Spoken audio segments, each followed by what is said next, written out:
When you're a kid, your dream of becoming an astronaut, a president, or even a superhero seems possible, no matter how ridiculous it may sound. The dreams of a child forever encapsulate how we should live our lives. But as we get older, we're told to be realistic and follow a set path. Well, when I chose to make Marking Milestones, I was told these things. But I've decided to take the path less traveled and follow a child's dream. That's what we'll be diving into today. My name is Ian Sharpenshay. And I'm Lindsay Bork. And this is the Marking Milestones podcast.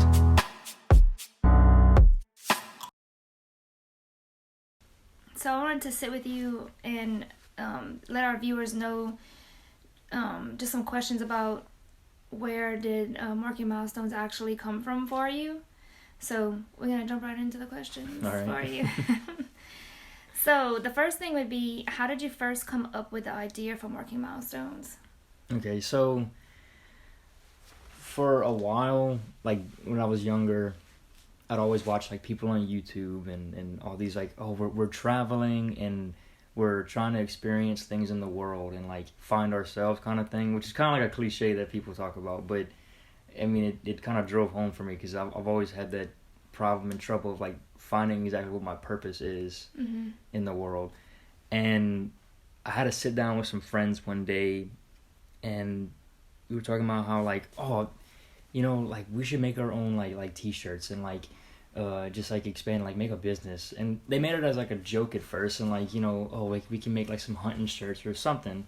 But in my mind I was like, no, like I'm gonna try to do this and see where it can go. And t-shirts honestly were not my first thing, like wasn't what I really wanted to do at first. In the beginning, like even back when I was still in high school with my friends, like because I remember like in freshman sophomore year of high school, I was pushing so hard to like start a YouTube channel with my friends and like film stuff and go around, and most of my friends weren't really like into it like you into were. it. Yeah, like they liked the idea, you know, the dream, but it wasn't like, well, I don't want to fight for this. Like this, I mean, it wasn't a passion for them like it was for you. Yeah, and me, I mean, I was like any, you know, report like you get to like video for like a school project. I was like serious. Like I got all my cameras ready, like my mics and everything. I had my friends like, this is gonna be your role. Like get serious about it. And they were like, dude, this is like a 100-point project for English. Yeah. It's not that serious. I was like, for me, it was like, because it's something that you like. Yeah. And you know, as I got older, the YouTube thing didn't like really pan out, and I kept jumping like from different things that I wanted to do, but always in the back of my head was like, I want to share a message with people. I want to have like people around the world to all connect. You know, that's cool. And to experience life, because I feel like I'm stuck in this one place. I grew up in this one place. I want to see the world and actually experience other people's lives. You know, different cultures. Right, exactly. And I want to share that with people around the world. And this isn't like just a t-shirt or a video for me. This is like a deep movement that everybody can go through. That's cool. So that's kind of where it started. Was all the way back in like high school, thinking like I want to do this, and then the t-shirt stuff came up within the last couple of years, and I started, you know, working for it and seeing where it's going now. So, whenever all the t-shirts and stuff started coming out, for some reason you chose a certain logo to go along with it. Right. So talk about that. Where did the lotus come from? Okay. So I'm glad you asked that, because a lot of people ask me this question when they first see it. And so around the time that I started making t-shirts and just like different designs and everything, because I knew kind of like what I wanted to do for the t-shirts was, you know, different places around the United States first, around my hometown and all that first, and then kind of jump from different places. And it was always going to be like, okay, so we're going to have like a specific image with the name of the place and like the coordinates, and like you can go out and find them with the coordinates, and like That's actually get people to run around and like actually get out there and experience that and find it for themselves. Yeah. Almost like finding like uncharted places that you've never been to. Right. And during that time, it started getting hard. It was like, okay, well, like, I have all these images, but I have no, like, set symbol or meaning to this. Mm-hmm. It's just like, oh, here's a picture of, like, you know, something in Texas, and here's the coordinates. It wasn't like... It wasn't meaningful in some type of way. Right, yeah. And I went to my friend's house. There was a bunch of us sitting around. And we started talking about it because they were all excited about it. You know, they want to have the T-shirts and everything and support their friend. And I remember just having like one of like the worst nights, like just sad and depressed. Like, this is not gonna work out. None of this is like working for me. You know, I'm fighting for this so hard, but like I'm not getting anything. Mm-hmm. You know, I'm not getting any ideas. I'm having like artist's block. You know, and I was sitting with him, and one of my friend's girlfriend was like, "Well, what about like an image like a plant? You know, it grows and everything in the world." Mm-hmm. It's like, okay, yeah, I like that. And I remember when I was really young, and I started like going fishing with Dad, mm-hmm. and we go to the lake, and they'd always have these big lily pads, mm-hmm. and on top of the lily pad they had these big lotus flowers. Mm-hmm. You know what I'm talking about? Mm-hmm. And they grow all over the place to the point of where like it was like obnoxious how many they had. And all together in like big old patches. And I remember seeing, I was like, and it came back to me at that moment. I was like, man, those are like really pretty flowers, and they mean a lot because I've always grown up seeing them. Mm-hmm. And the same friend's girlfriend that said, do an image of the flower, for some reason, she was like, oh, a lotus flower would be really cool. And she drew up like a little image of a lotus flower.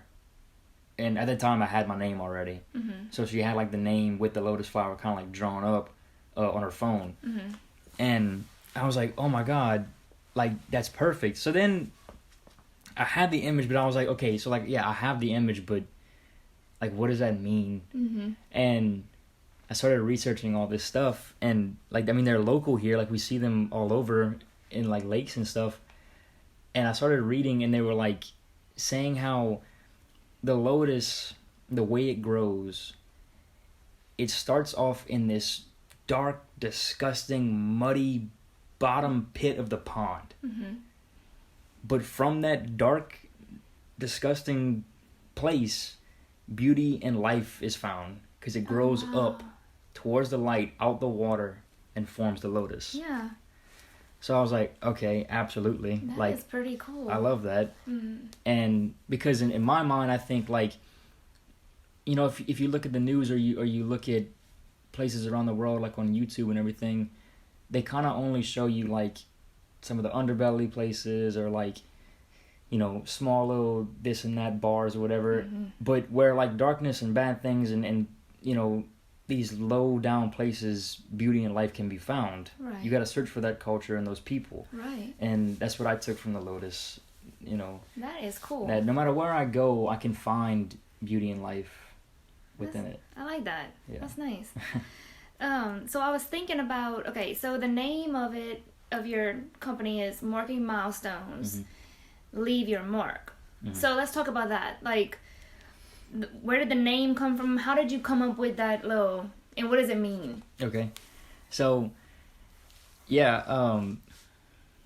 I've always, thought that throughout our lives, we all have milestones that we go through, you win a big game, a championship in your high school, you finally get an award. Like, it's big milestones in your life. Mm-hmm. Like, or you get married, or you have a kid. Like, that's mm-hmm. huge milestones. But I also believe that, like, there's things throughout life that we don't cherish as a milestone that should be considered a milestone. Mm-hmm. Seeing and experiencing life. And I try to do that everywhere I go. Like, if I go to a new place I've never been before, that's a new milestone that I've marked. Mm-hmm. It's something new and different experiences that I've witnessed and, experienced. Right. That most people might not get to do. because they can't leave their house or whatever's going on in their life. But I've gotten to. So it's a new milestone that I've marked. And that's why I decided to call it Marking Milestones, because throughout my life, wherever I go, I'm going to continue to mark milestones. And the leave your mark, not only are you marking milestones in your own life, but I like to believe that we all have a chance in this life to leave our mark on the world and change it a little bit, change it for the better before we leave it. So wherever you go marking those milestones, leave your mark behind so that other people can follow you. That's nice. I like that. That's cool. I don't think we've ever really... We talked about it, but like... I don't think we dove coming this out, deep. Right, like coming out that much into it. I really like that. It's cool. Okay, so... let's think about like what do you want this company to be, or what do you want it to become? Like how far do you want to take this? Like... Right. So, like as I said earlier, t-shirts weren't really like the first thing that came to mind when I thought of like having a company and something like this, which of course I love doing it because I want to pursue my art and continue to draw and everything like that, and I love the whole t-shirt thing. Right. And I like that we get to do it together. Yeah, I love it. It's awesome. But like okay, for example, when you approached me about the podcast, like what we're doing now, that's the kind of stuff that I was like, oh my God, like yes.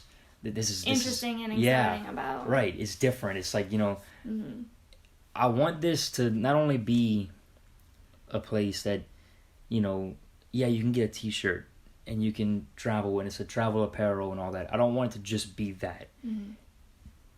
I want it to be a platform, a message. I want this to grow to where people can share their experiences with everybody around them. That's awesome. Grow as a community, not just, oh, I have a t-shirt or I've been to this place or like I saw the Eiffel Tower, but like, no, get deep with people around you and actually share the experience and love and life. That's cool. I like that. And also I feel like, when it does grow into something bigger, then we'll be able to like talk about it on here. Or we'll be able to have somebody that's experienced something come on and talk about it with us. Like, that would be so cool for, like, the viewers, to hear. But, so with that, I guess you kind of answered this question, but where do you see this going into the future? Like... So, I always pray about this and try to, like, really... decipher and try to figure out what God kind of wants me to do with all of this. And personally I don't really like social media that much. I don't like to have it like I'm not on Facebook 24/7. Instagram's like occasional, and like I don't want business to be known as like a media platform. I'm not on Instagram or Facebook. At some point in the near future, I hope, and I'm kind of fighting for this, I want this to be something bigger, where whether it be an app, which is somewhat social media, whether it be an app or a newsletter or a website, where people from around the world can connect and talk about those experiences and actually like, engage. Yeah, engage, but like not only just like that, it might even be like, so like I'm a guy from Louisiana, and some dude from Canada or Africa would be like, hey, I think you would really like to come to so-and-so where I live. Come experience my culture. And then you get to go with them and experience that life. And then you do vice versa and they come over here and all that. Cultural exchange and like really learn and experience different things. That's what I really want for people to do. That would be cool. To learn from each other, not just, oh, I went on vacation to wherever. Right. No, I went there and like I lived like them and like I experienced what they experienced. You didn't just go as a tourist somewhere. Right. So you actually like lived there for I don't know how long, but and in my opinion, it can be just for like a week. It can be like a vacation. You just go for a week, but you're gonna really experience and you live like the people. You delve into their culture. You don't just stay at the pool or go have dinner. No, like you're really diving in with these people and learning how they live. Going to the local side. Yeah, and exactly. not just like, that's what I meant by tourist, I guess. Yeah. Okay, with that, so you're talking about how you pray about it all the time, and So how has God played a role in this vision, in your ideas for the company or this movement? Whew. Well, he's done a lot. Always. So like I'd said earlier, during the whole thing, like with the lotus and everything, at that point, I was so like down and low in my life. Kind of like not like down and low in my life, but just like depressed. It wasn't gonna work out. Right. And at that time, honestly, I didn't go to him to pray for it, because in my mind it was like, well, this is I need to like do it myself. Mm-hmm. I don't need help from him. And it didn't work out by myself. And I think that he talked a lot through my friends. Because whenever like the whole Lotus thing happened with my friend and his girlfriend and everything, they talked to me about it almost like God was like talking through them.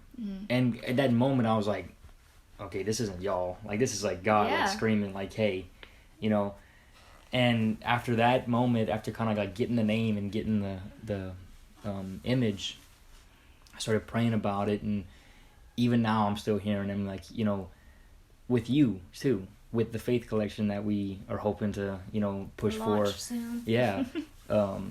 With faith collection and all that, at the time I didn't think that I was so afraid of, business sales and money. You called me. Yeah, I called you like freaking out. Like, oh, this isn't going to work because, this is a business. This isn't the gospel, kind of thing. But at the same time, as we talked, and I was like, well, no, this is what I want to spread.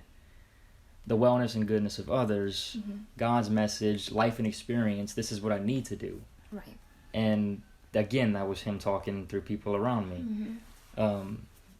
And as of recent, he's like the whole thing with me, wanting to travel and experience life. He's been knocking at my door saying, I think you need to go on a mission. And I don't know how to approach that. Part of it is I don't know anybody that's really gone on one. I don't have a church group that really goes on them around me that I know of.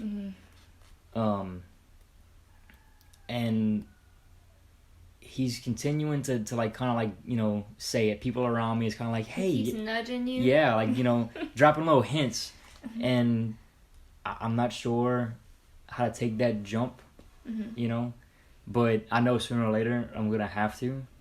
Because I will say that like you have to listen to him. Yeah. Because if we don't, then we just like keep ourselves stuck. That's how I think about it. We just keep ourselves stuck because I have before, like, I know that he's telling me something and then I don't listen to him and then I'm still stuck in the same situation and I'm, like, so unhappy. Right.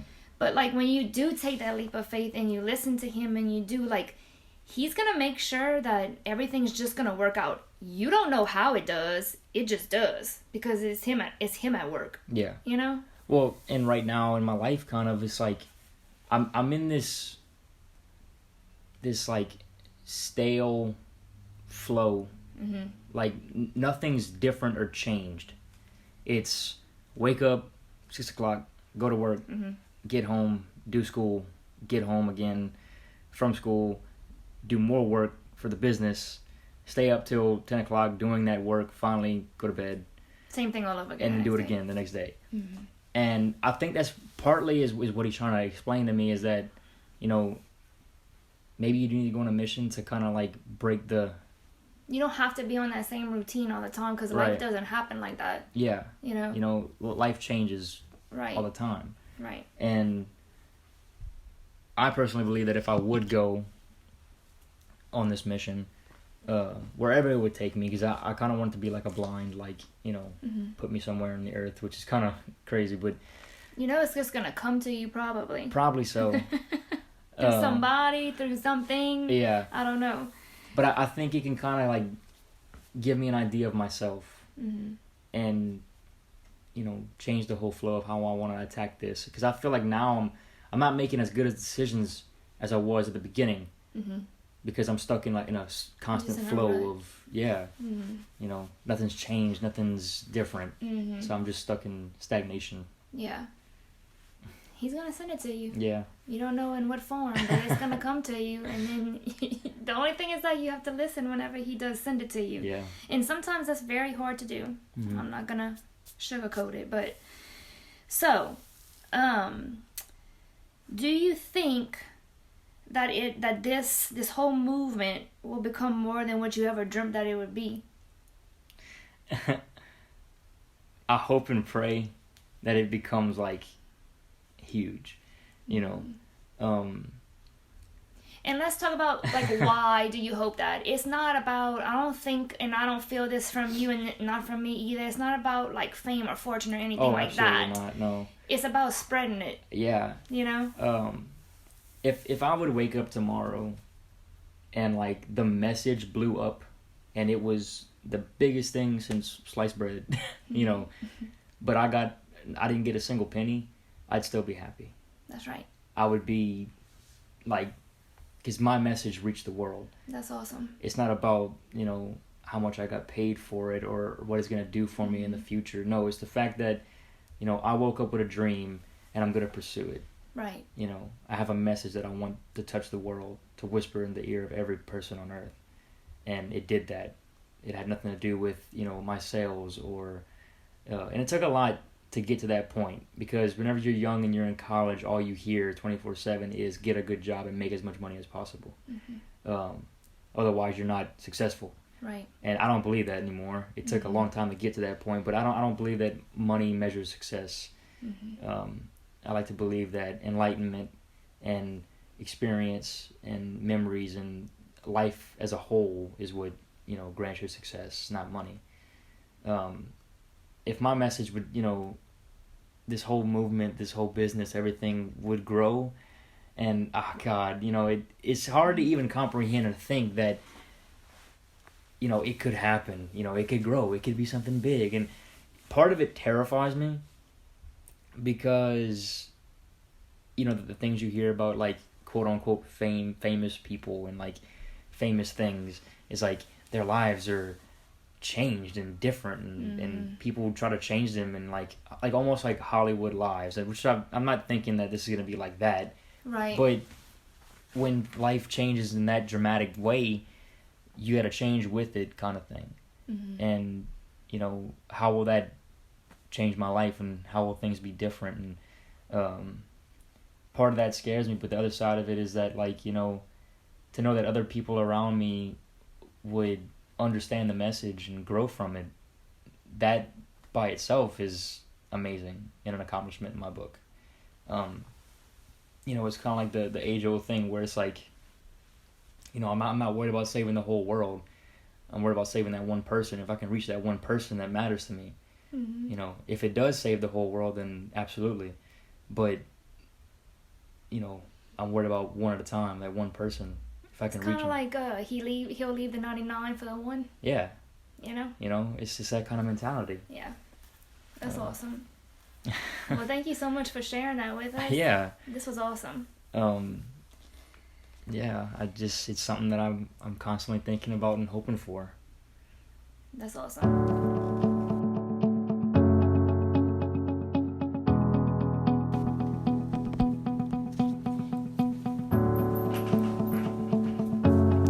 For everyone at home listening, I want to say, remember to keep that childhood-like imagination and follow what your heart wants, not what people think is right.